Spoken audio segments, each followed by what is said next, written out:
What's up guys, so ini adalah video masak kedua terakhir. Sebab esok kita ada lagi satu je video, and then habis dah sesi persekolahan kita. Sedihnya. Okay, kita nak buat puding buah naga.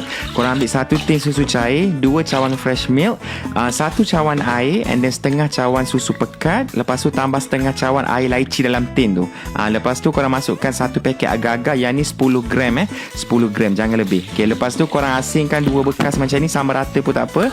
Lepas tu kita lenyekkan 1 biji buah naga. Potong kecil-kecil, bawa senang lenyek sikit. Lepas tu korang campurkan buah naga tu ke dalam satu portion kuah kita buat tadi. Lagi satu portion tu pula korang letak hirisan buah laici dalam tin tadi. Lepas tu korang masak buah laici dulu, bagi dia panas sikit, mendidih sikit, terus padamkan api, and letak dalam bekas-bekas cantik macam ni lah. Tema kita kan open house tahun ni. So senang, tak perlu letak dalam peti sejuk tau. Bagi dia cool down sekejap, bagi dia mengeras sikit, baru korang masak layer buah naga ni pula.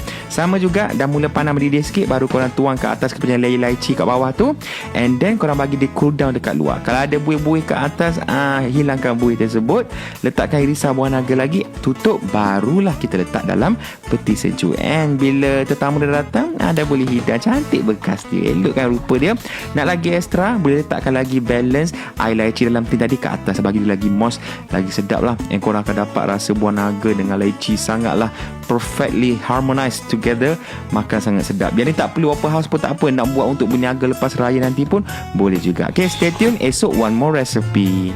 Dah rasa leci dengan buah naga ibarat dikahwinkan bersama-sama, berjodoh. Yang ni wajib makan sejuk-sejuk. Okay, bolehlah buat.